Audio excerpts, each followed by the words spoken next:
Hello everyone, welcome to another Classic Movie Monday. Apologize this video is being uploaded late. Unfortunately yesterday I was really tired and did not have the energy to sit down, watch a movie, and review it. Luckily, I have that energy today, and I'm not only going to be caught up, but I'm going to be actually ahead of the game. So I will be uploading 3 videos to yesterday's video, today's video, as well as tomorrow's video, so that you may all enjoy them. Now, without further ado, let me address what I wanted to address for this Classic Movie Monday, and that's 12 Angry Men. This one I think is one that is fairly well known, at least within the United States. It was made in 1957, so it is approaching a significant age, and is primarily, at least the version that I've seen, is in black and white. So, and basically it follows what initially the title really says. 12 Angry Men. Except these 12 Angry Men are, at least can be classified in this case, as jurymen, who are basically assigned to a case where allegedly a boy is being accused, 18-year-old, is accused of murdering his dad.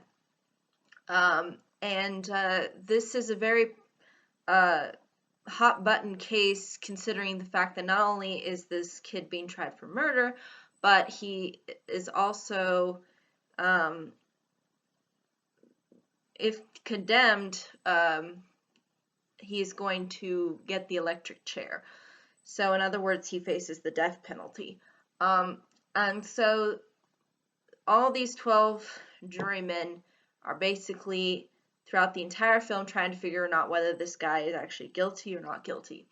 And what I think a lot of people in particular like about this film, and a lot of films that are sort of like this, in particular these classic films, is the fact that they have a certain amount of down-to-earthness to them, and display things in a fairly realistic manner.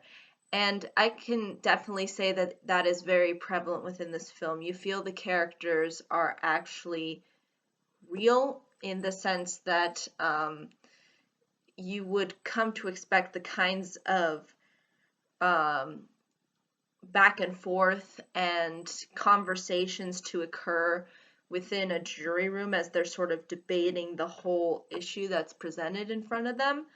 And you sort of see how there's both passionate sides of the guilty or not guilty debate, and how they sort of start off with a majority thinking one particular way, and you see how that ultimately ends up being turned on its head as the film progresses, and then you will ultimately see the final conclusion that they come to.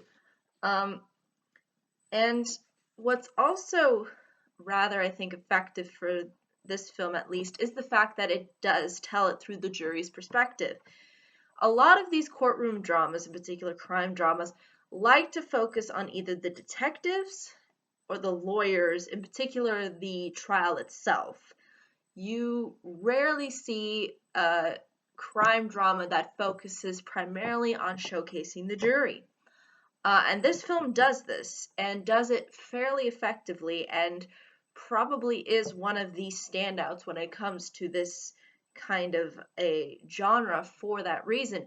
Because again, a lot of these other films that like to focus on these kinds of issues like to put forth the trial, or put forth detective work, and don't really come to the forefront of what the jury has to do.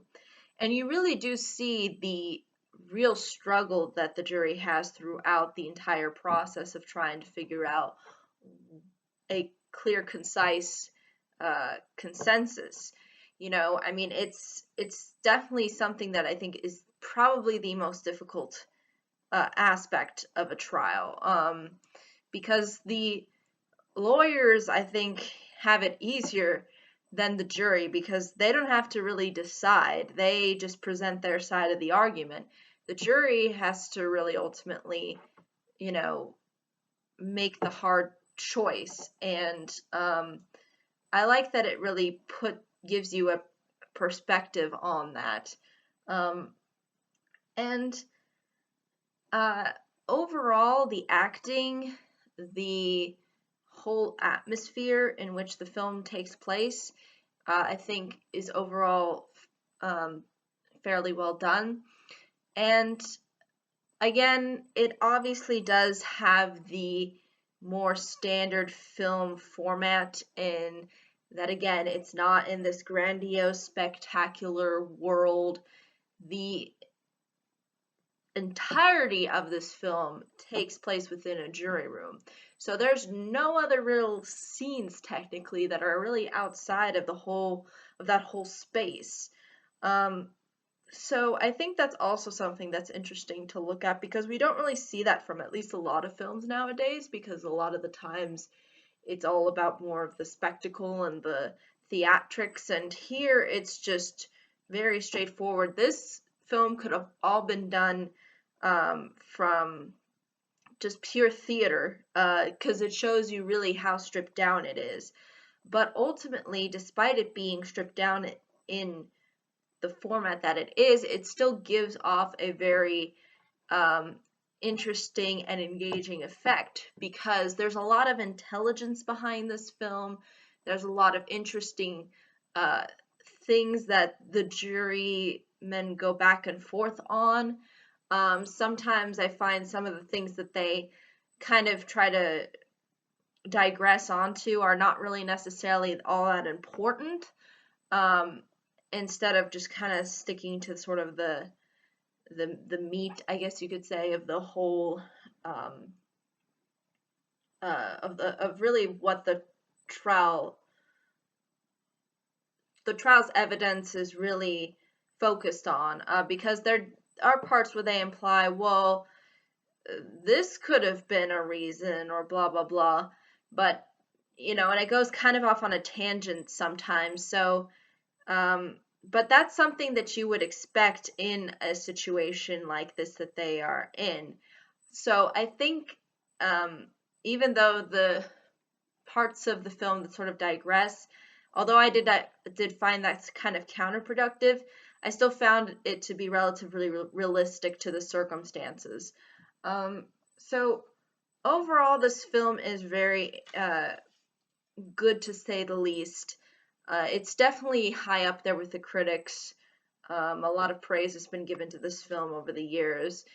And a lot of people remember even the title as well, because 12 Angry Men is a pretty, I guess you could say, standout title. And although they do get angry, I wouldn't necessarily say that the majority of them are as angry filled. I would say more so people are just frustrated because the whole process is ridiculous, and you sort of feel the frustration with these people as they're trying to go through this whole trial. They're just like, oh my, this is so, why do we have to do this, but at the same time you still see the importance behind what they're ultimately doing, because it does have an impact.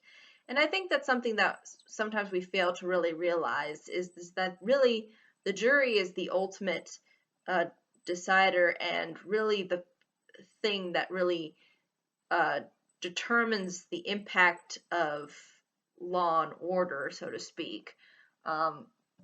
And that's largely what I think the film primarily at least tries to get across, is this whole idea that this whole process is shaped by these people just sitting in a room trying to talk over the circumstances in which that led up to the events that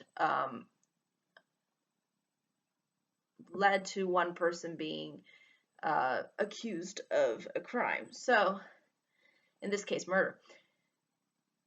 However, I think that is ultimately all I can say about this film without really giving too much away. It's pretty straightforward. Again, if you're not a fan of, the traditional films that are very stripped down, this might be a little bit too tedious for some. But I think a lot of people can find enjoyment out of it, especially if you are into crime dramas. If you like mysteries and you like the way in which crimes are sort of talked about, and debated, you know, you'll find this film to be, I think, rather engaging. However, if you're not really in that camp and you kind of don't really identify a lot with these sort of classic films, then again, it's not to say this film's for everybody, but it does have a significant amount of, at least not only praise, but also an amount of time that has carried it over into, I think, even our current generation. But I think that's really ultimately all I can say. However, if there are any questions, comments, concerns, I'd be more than happy to answer them. Thank you so much for watching. Hope you all have a pleasant day, week, month, and year, and I hope to see you all in the next video. Take care. Bye-bye.